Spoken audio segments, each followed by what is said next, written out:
তার ভিতরে একটি শ্লোক পড়েছেন, অর্থাৎ রাধারানী যে শ্লোক পড়েছিলেন সেই শ্লোকটির অর্থ তিনি সেই শ্লোকেই পড়ছেন মহাপ্রভু। না প্রেম গন্ধস্তি দরাপি মে হরৌ ক্রন্দামি সৌভাগ্য ভরং প্রকাশিতুম বংশী বিলাসানলোকনম বীণা বিভর্মি যৎ প্রাণ পতঙ্গ কান বৃথা। রাধারানী বলছেন, সখীকে বলছেন, শ্রীকৃষ্ণে আমার লেশমাত্র প্রেম গন্ধ নেই। আমি নিজে যে অত্যন্ত সৌভাগ্যশালী তা প্রকাশ করতেই কাঁদি, যে আমি খুব ভালো বলে, যে আমি খুব কৃষ্ণের প্রেম আমার আস্বাদন করি, এই জন্যই আমি কাঁদি। যদি আমার প্রেম থাকতো তাহলে বংশী বিলাসী শ্রীকৃষ্ণের মুখ না দেখেও কি এই প্রাণ পতঙ্গকে বিতা ধারণ করতে পারতাম? যদি আমার প্রেম থাকতো তাহলে মথুরাতে চলে গেছেন, তাহলে দেহটাকে আমি রাখতাম কি? আর আমার প্রেম নাই, আমার শুধু লোককে দেখাবার জন্যেই আমি কাঁদি, যে দেখো আমার কৃষ্ণ প্রেম কি আছে। দৈনক্তি করছেন আর কি, বিরহ। এই শ্লোকের অর্থ করছেন, বলছেন, দূরে শুদ্ধ প্রেম গন্ধ কপট প্রেমের বন্ধ সে মোর কৃষ্ণ নাহি পায়। যে যেমন আমার প্রেম আছে কান্তি, সেটা কপট, খুব দৈনক্তি করতে বিরহ। তবে যে করি ক্রন্দন সসৌভাগ্য প্রখ্যাপন করিয়া জানিও নিশ্চয়। নিজের সৌভাগ্য জ্ঞাপন করার জন্যেই যেন আমি কত কান্তি, এইটা লোক দেখানো কান্তি। যাতে বংশী ধ্বনি সুখ না দেখিতে চানু যদ্যপিতে নাহি আলম্বন। নিজ দেহে করি প্রীতি কেবল কামের রীতি প্রাণ কীটের করিয়ে ধারণ। যাতে বংশী ধ্বনি রূপ সুখ জন্মে সেই চানমুখ না দেখে নিরালম্বন হয়েছি, তথাপি আমি নিজ দেহে যে প্রীতি করছি সে কেবল কামের রীতি, প্রেমের রীতি নয়। রাধারানী খুব আক্ষেপ শুনে বলতেন যে আমি নিজের দেহে প্রীতির জন্য যেটা করছি সেটা কামের, মানে কামনা বাসনা পূরণ করার জন্য। আমার প্রেম বলতে আমার মোটেই নেই। কৃষ্ণ প্রেম সুনির্মল। কৃষ্ণ প্রেমটি কেমন বলছেন? কৃষ্ণ প্রেম সুনির্মল, শুধু নির্মল নয়, সুনির্মল, যেন শুদ্ধ গঙ্গা জল সেই প্রেমা অমৃতের সিন্ধু। নির্মল সে অনুরাগে না লুকায় অন্য দাগে, শুক্ল বস্ত্রে জয়ছে বিশু মসি বিন্দু। সাদা কাপড়ে ক্ষুদ্র কালির চিহ্ন যেমন ধরা পড়ে, তেমনি সুনির্মল কৃষ্ণ প্রেমের সঙ্গে সামান্যতম অন্য বাসনা থাকলেও তা প্রকাশ হয়ে পড়ে। সেটি রাধারানী বলছে, সেটি আমার। শুদ্ধ প্রেম সুখ সিন্ধু, পাই তার এক বিন্দু, সেই বিন্দু জগৎ ডুবায়। কহিবারে যোগ্য নহে তথাপি বাউলে কহে, কহিলে সে কেবা পাতিয়ায়। বাতুল অর্থাৎ পাগল। কৃষ্ণ প্রেম সুখ সিন্ধুর এক বিন্দু পান করলেও লোক বাউল বা ব্যাকুল হয়ে যায়, অর্থাৎ ব্যাকুল হয়ে সেই সুখের বর্ণনা করতে যায়। এই মতো দিনে দিনে স্বরূপ রামানন্দ সনে নিজ ভাব করেন বিদিত। রাত্রি দিনে সব সময় সেই রাধারানী যে ভাব, সেই ভাব ব্যক্ত করতেন রাধারানী সখীদের সঙ্গে। আর এখানে মহাপ্রভু সেইভাবে ভাবিত হয়ে স্বরূপ রামানন্দ সঙ্গে কি করছেন, সেই ভাবটি বর্ণনা করছেন। রামানন্দ হচ্ছে বিশাখা, আর স্বরূপ রাম হচ্ছে ললিতা। এই মতো দিনে দিনে স্বরূপ রামানন্দ সনে নিজ ভাব করেন বিদিত। বাহ্যে বিষ জ্বালা হয় ভিতরে আনন্দময়, কৃষ্ণ প্রেমার কি অদ্ভুত চরিত। বাহ্যে সব বিরহ চলছে, কিন্তু ভিতরে আনন্দ, যত ঘটনা করছেন তত আস্বাদন চলছে। এই প্রেমার আস্বাদন তপ্ত ইক্ষু চর্বণ, মুখ জলে না যায় অত জন। সেই প্রেমা যার মনে তার বিক্রম সেই জানে, বিষামৃতে একত্র মিলন। ইক্ষুদণ্ড আগুনে ঝলসে তপ্ত থাকতে থাকতে চিবিয়ে খেলে অত্যন্ত সুস্বাদু লাগে। সত্যিকারের আমরা আগ পুড়িয়ে খেতাম। হ্যাঁ, খুব মিষ্টি বেশি, একটু যেন গরম গরম থাকে। আগের কথাই তো বললো ইক্ষুদণ্ড পুড়িয়ে খায়। হ্যাঁ, ওই শাল হয় না, আমার শাল হতো না, শালে আমরা জানতাম নি, আমরা একদিন পুড়ে খেয়ে নেবো, খুব ভালো, তখন দাঁত ছিল, গড়ে পড়ে মিষ্টিটা বেশি লাগে, মিষ্টিটা বেশি লাগে এবং খুব সুস্বাদু হয়, একটু লাল লাল হয়ে যায়। হ্যাঁ, এবং ওই আখ শালে খেতে পারলে আরো ভালো হয়। শালে তো আমার শাল আনন্দ করে শাল হতো, শাল হতো মানে 1 মাস ধরে শাল হতো, শাল একদিন দুদিন। ইক্ষুদণ্ড আগুনে ঝলসে তপ্ত থাকতে থাকতে চিবিয়ে গেলে অত্যন্ত সুস্বাদু লাগে। তবে তপ্ত ইক্ষু মুখে রাখা নিতান্ত কষ্টকর হলেও অত্যধিক সুস্বাদু বশত ত্যাগ করা যায় না। ঠিক কৃষ্ণ প্রেমও তেমনি, বাইরে বিষ জ্বালার মতো কষ্টকর হলেও ভিতরে অনির্বচনীয় আনন্দের অনুভব হয়। তাই কৃষ্ণ প্রেম ত্যাগ করা যায় না, তা পরম উপদেয়। আবার পরের শ্লোক পড়ছেন মহাপ্রভু। পীড়া, বিরাট মাধবের শ্লোক। পীড়াভির্নব কাল কূট কটু ত্যাগর বস্ত্র নির্বাসন নিঃসন্দেন মুদাম সুদা মধুরিমহং করো সংকোচন প্রেমা সুন্দরী নন্দ নন্দন পর জাগর্তি জ্যোৎস্নান্তরে জ্ঞায়ন্তে স্ফুটমস্ত বক্র মধুরা সেনৈব বিক্রান্তয়।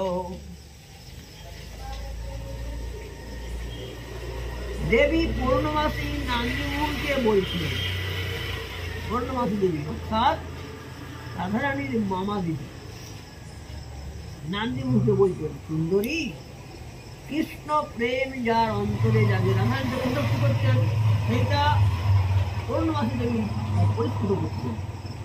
কৃষ্ণ প্রেম যার অন্তরে জাগে কেবল সেই জানতে পারে সেই প্রেমের কুটিল অথচ মধুর বিচ্ছন্ন।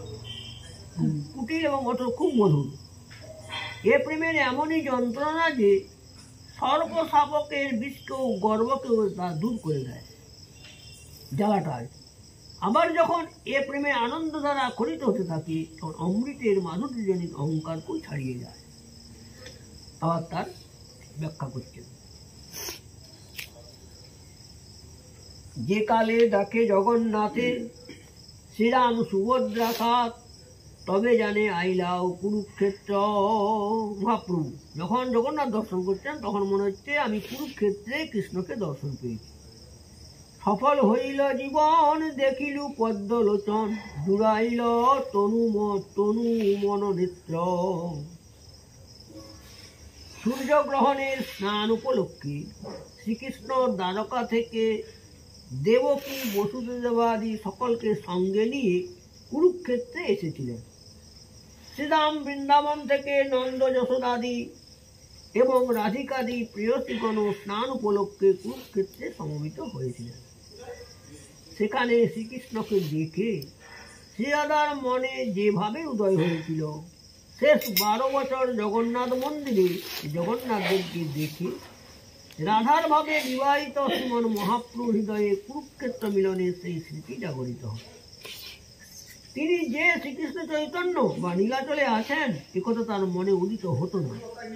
তিনি সর্বদা মনে মনে শ্রীকৃষ্ণকে চিন্তা করতেন বলে জগন্নাথকেও ব্রজেন্দ্রনন্দন শ্রীকৃষ্ণ বলেই মনে করতেন।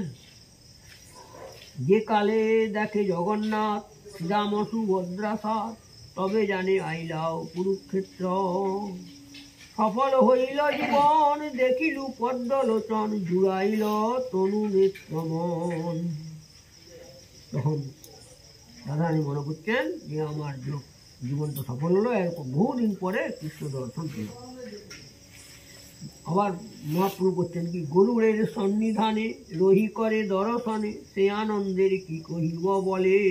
মহাপ্রভু কাছে যেতেননি, অজ্ঞান হয়ে যাবে বলে গরুড়ের পিছন থেকে দর্শন করতেন। গরুড়ের সন্নিধানে রহি করে দর্শনে সে আনন্দের কি কহিব বলে। গরুর স্তম্ভের তলে আছে এক নিম্ন খালে সে খাল ভরিল অশ্রু জলে। গরুর স্তম্ভের মূলদেশে একটি গর্ত আছে,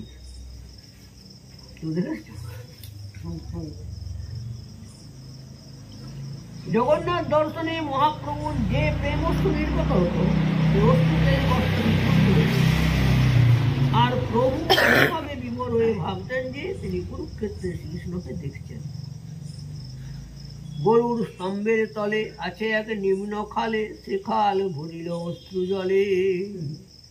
তাহা হইতে ঘরে আসি মাটির উপরে বসি নখে তাহা হইতে ঘরে আসি মাটির উপরে বসি নখে করে পৃথিবী লিখন।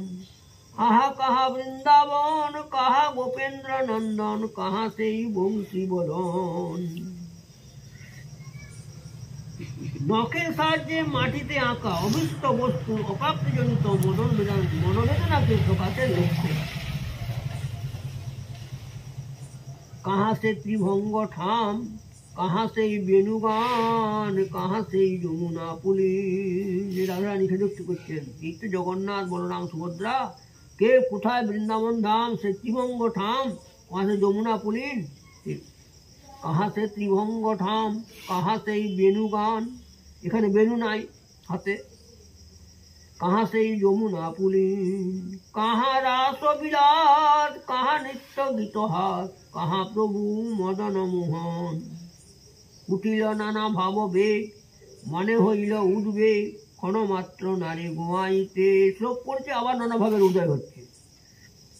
প্রবল বিরহানল, ধৈর্য হইল টলমল, নানা শ্লোক লাগিলা পড়িতে। আবার এক শ্লোক পড়ছেন, কৃষ্ণ কর্ণামৃতের শ্লোক। অমূল্য ধনানি দিনান্তরানি হরে, তদালোক নমন্তরেণ। অনাথ বন্ধ করুণৈক সিন্ধু, হা হন্ত কথং নয়ামি। হায় হায় হায় হায়, হে দীনবন্ধু, হে করুণা সিন্ধু, হে হরি, তোমার দর্শন ছাড়া সমস্ত দিন রাত্রি দুঃখজনক এই ক্ষণ মুহূর্তগুলো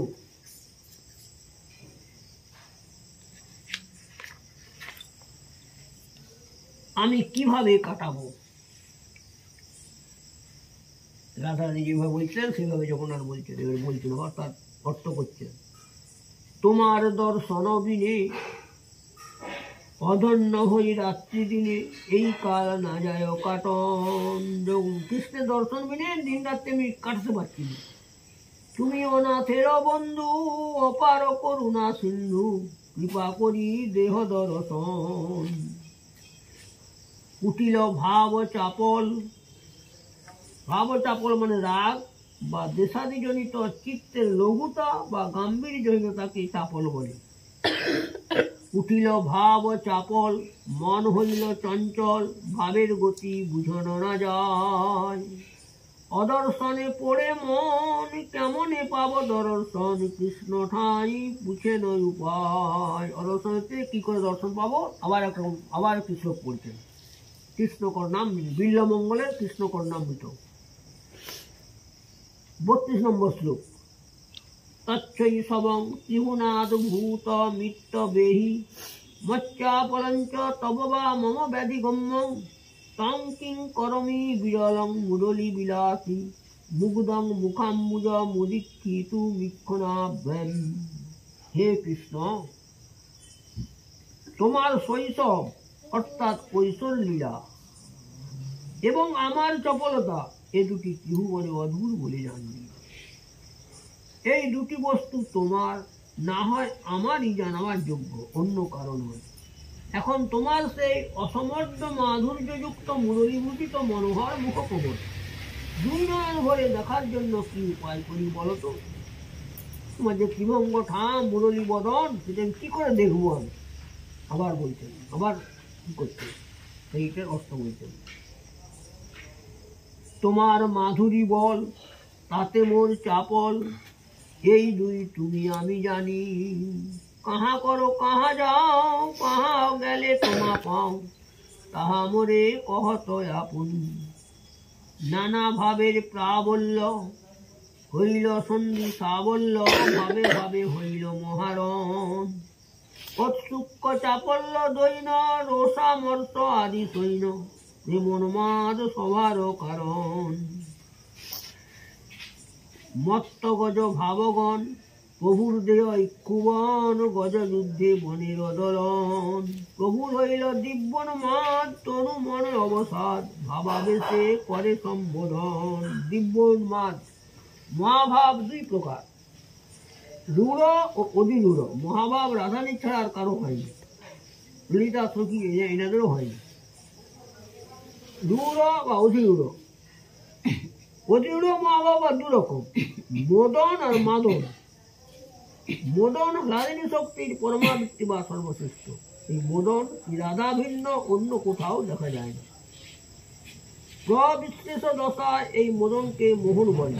এই মোহনে বিরহাদিজনিত সমস্ত সাত্ত্বিক ভাব সুদীপ্ত হয়। এই মোহন যখন অনির্বচনীয় গতিপ্রাপ্ত হয় তখন ভ্রম সদৃশী বৈচিত্র্য দশা লাভ করে, তখন একই দিব্যন্মাদ বলে। উদ্গুণনা চিত্ত জল্পাদি ভেদে দিব্যন্মাদ বহুবিধ। দিব্যন্মাদ দশায় ভ্রমময় চেষ্টা প্রলাপময় বাক্যাদি দেখা যায়। আবার কোন নামটি সুখ করছে ৪৪ শ্লোক, মানে ৪৪ নম্বর শ্লোক। হে দেব হে দ্বৈত হে ভুবনৈক বন্ধু হে কৃষ্ণ হে চপল হে করুণৈক সিন্ধু হে নাথ হে রমণ হে নয়নাভিরাম আহা কদানুভবিতোসি পদম দিশোর্মে।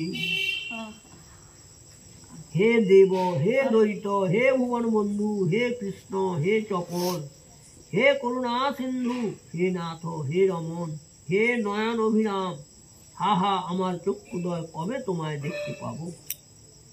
অর্থ বলছেন, উন্মাদের লক্ষণ করায় কৃষ্ণ স্ফুরণ ভাবাবেশে উঠে প্রণয়মান। সলুণ্ঠ বঞ্চ বচন রীতি মান গর্ব বেজস্তুতি প্রভু নিন্দা কহুত সম্মান। বেজস্তুতি মানে নিন্দা ছলে স্তুতি, ও স্তুতি ছলে নিন্দাকে বেজস্তুতি অলঙ্কার বলা হয়। তুমি দেবী ক্রীড়ারত ভুবনের নারী যত তাতে তাহে কর অবিষ্ট কিরণ। তুমি মোর দ্বৈত মোহে বৈশে তোমার চিত মোর ভাগ্যে কর আগমন। ভুবনের নারীগণ শোভা কর আকর্ষণ তাহা কর সব সমাধান। তুমি কৃষ্ণ চিত্ত হর ওইছে কোন পামর তোমারে বা করে কোন মান।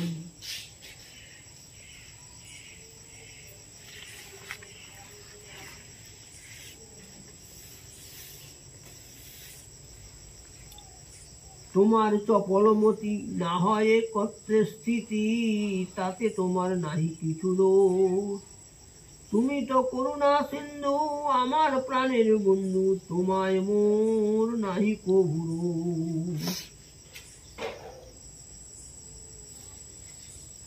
তুমি না তো ব্রজ প্রাণ ব্রজের কর পরিত্রাণ বহু কার্যে নাহি অবকাশ। তুমি আমার রমণ সুখ দিতে আগমন তোমার বৈদগ্ধ বিলাস। মোর বাক্য নিন্দা মানি কৃষ্ণ ছাড়ি গেল জানি শুনো মোর স্তুতি বচন। নয়নের অভিরাম তুমি মোর ধন প্রাণ হাহা পুন দেহ দর্শন। স্তম্ভ কম্প প্রস্ত্রেদ বৈবর্ণ অস্তু সরভেদ দেহ হইল পুলকে ব্যাপিত। হাসে কাঁদে নাচে গায় উঠি ইতি উঠি ধায় ক্ষণে ঘুমে পড়িয়া মূর্ছিত। মূর্ছায় হইল সাক্ষাৎকার উঠি করে হুঙ্কার কহে মহাশয় কৃষ্ণের মাধুরী গুণে নানা ভ্রম হয় মনে শ্লোক পড়ে করয়ে নিশ্চয়। আবার করনামৃতের শ্লোক।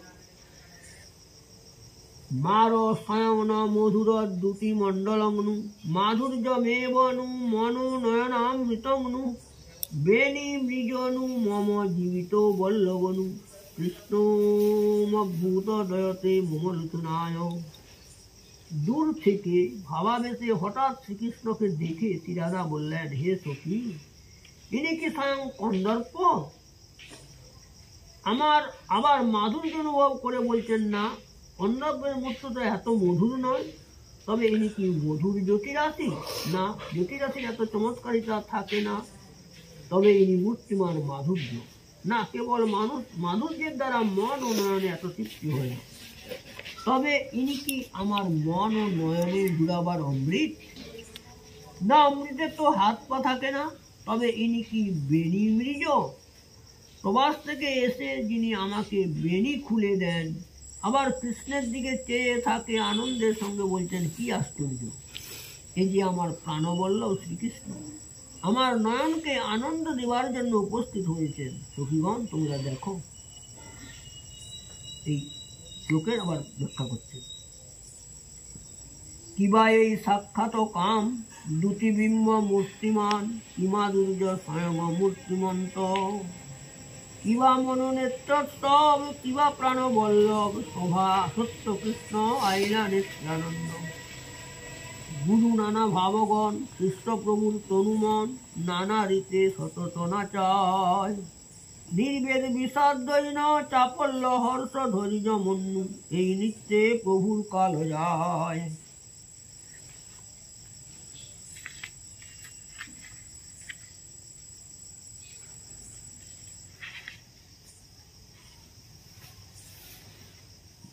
চণ্ডীদাস বিদ্যাপতি রায়ের নাটক গীতি, কর্ণামৃত শ্রীগীতে গোবিন্দ, স্বরূপ রামানন্দ সনে মহাপ্রভু রাত্রি দিনে গায় শুনে পরময় আনন্দ। এইগুলি শুনলে মহাপ্রভুর ওই যে বিরহ তার কিছুটা মিলন হয়, কিছুটা সম্বিত হয়। কিছুটা চণ্ডীদাস বিদ্যাপতি রামানন্দের নাটক আর কর্ণামৃত আর গীত গোবিন্দ। পুরীর বাৎসল্য মুখ্য, রামানন্দের শুদ্ধ সখ্য, গোবিন্দাদের শুদ্ধ দাসর, গদাধর জগদানন্দ স্বরূপের মুখ্য রসানন্দ, এই চারি ভাবে প্রভু। শ্রী পরমানন্দ পুরী ছিল মাধবেন্দ্র পুরীর শিষ্য, অর্থাৎ মহাপ্রভুর দীক্ষা গুরু শ্রীপাদ ঈশ্বরপুরী সতীর্থ। ফলে মহাপ্রভুর প্রতি তার বাৎসল্য ভাব, রায় রামানন্দের ঐশ্বর্যাদি শূন্য বিশুদ্ধ সূক্ষ্মভাব, গোবিন্দ প্রমুখের শুদ্ধ দাসভাব, গদাধরের জগদানন্দ স্বরূপ দামোদর প্রমুখের রসানন্দ মধুর ভাব, এই চারিভাবে প্রভু বহিষ্কৃত।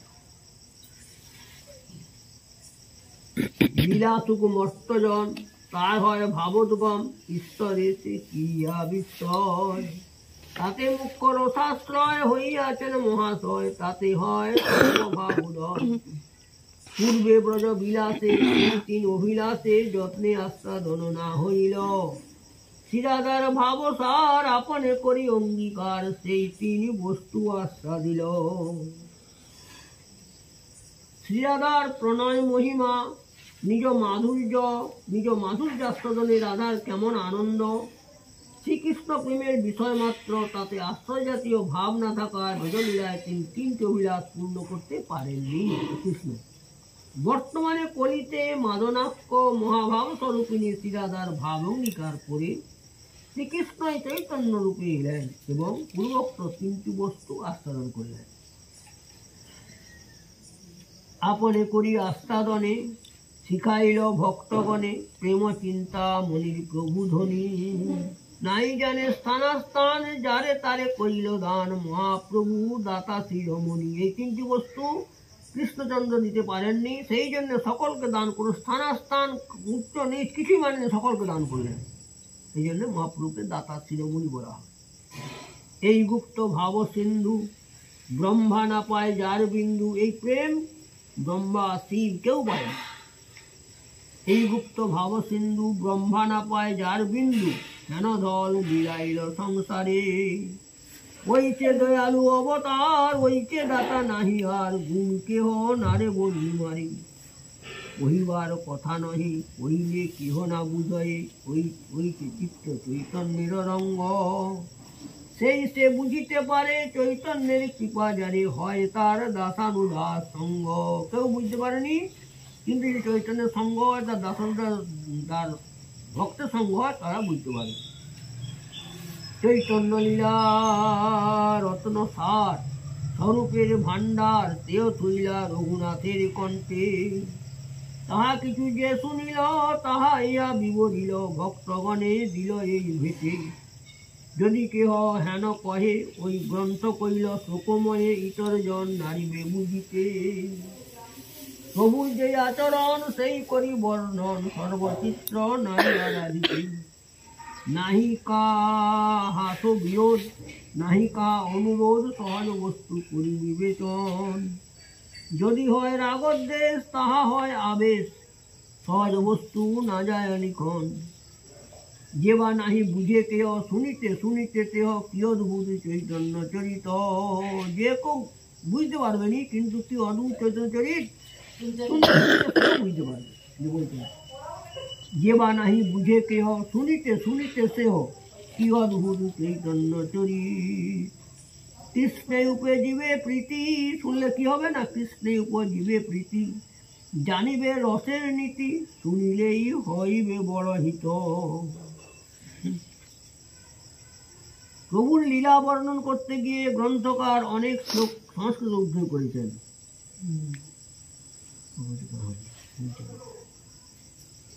ভাগবত শ্লোকময়, টিকা তার সংস্কৃত হয়, তবু বলছে বুঝি ত্রিভুবন। ভাগবত শব্দ শ্লোকময়, কিন্তু সেই সব শ্লোক যখন বুঝতে পারছে, এগুলো সুন্দর বুঝতে পারবে। ইহা শ্লোক 2-4, তার ব্যাখ্যা ভাস্ত করি, কেনে না বুঝবে সর্বজন। শ্লেষ লীলার সূত্রগণ কইল কিছু বিবরণ, ইহা বিস্তারিতে চিত্ত হয়। থাকে যদি আয়ু শেষ, বিস্তারিব লীলা শেষ, যদি মহাপ্রভুর কৃপা হয়। সংক্ষেপে বর্ণন করলাম, যদি আমার কবিরা খুব বুড়া হয়ে গেছেন, তো যদি আয়ু শেষ থাকে তাহলে আমি ভালো করে বর্ণনা করবো, সবাই শুনবে, যদি আমার মহাপ্রভুর কৃপা হয়। আমি বৃদ্ধ জরাতুর, লিখিতে কাঁপয়ে কর, মনে কিছু স্মরণ না হয়। না দেখি নয়নে, না শুনি শ্রবণে, তবু লিখি এ বড় বিস্ময়। চোখে দেখতে পাইনি আর কানে শুনতে পাইনি, তাও লিখছি। তাহলে সকল মানুষের হবে নি কেন? এই অন্ত লীলা সার, সূত্র মধ্যে বিস্তার করি কিছু করিল বর্ণন। শুধু সূত্র মধ্যে ছুঁয়ে ছুঁয়ে গেলাম। ইহা মধ্যে মরি যাবে, বর্ণিতে না পারি তবে, এই লীলা ভক্ত ঘন ধন। সংক্ষেপে এই সূত্র কইল, যেই ইহা না লিখিল, আগে তাহা করিব বিস্তার। যদি ততদিন গিয়ে মহাপ্রভুর কৃপা হয়ে, ইচ্ছা ভরি করিব বিচার। ইচ্ছা ভরে বিচার করব। ছোট বড় ভক্তগণ বন্দ সবার শ্রীচরণ, সবে মোর করহ সন্তোষ। সব ভক্তগণকে প্রণাম করছেন। কবিরাজ গোস্বামী একদম গ্রন্থকার, ছোট বড় ভক্তগণ বন্দ সবার শ্রীচরণ, সবে মোর করহ সন্তোষ। স্বরূপ গোসাইয়ের মত রূপ রঘুনাথ জানে যত, তাহা লিখি নাহি বন্ধু। শ্রী চৈতন্য নিত্যানন্দ অদ্বৈতাদি ভক্তবৃন্দ, শিরে ধরি সবার চরণ। স্বরূপ রূপ সনাতন রঘুনাথের শ্রীচরণ, ধুলি করি মস্তক ভূষণ। পাইয়া যার আজ্ঞাধন, ব্রজের বৈষ্ণবগণ, বন্দ তার মুখ্য হরিদাস। চৈতন্য বিলাস সিন্ধু, কল্লোলের এক বিন্দু, তার কণা কহে কৃষ্ণদাস। ইতি চৈতন্য চরিতামৃতে মধ্যখণ্ডে অন্তলীলা সূত্র বর্ণনে প্রমাণমাদ প্রলাপন নাম দ্বিতীয় পরিচ্ছেদ। তৃতীয় পরিচ্ছেদ এবার বিস্তার করে বলবেন সব কিছু, এই সবগুলো বলে। হরে কৃষ্ণ।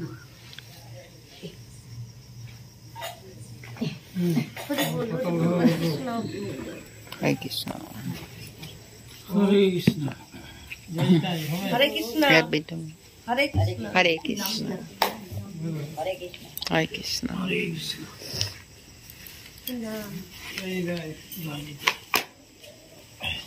কি নাম? হরে প্রিয়া।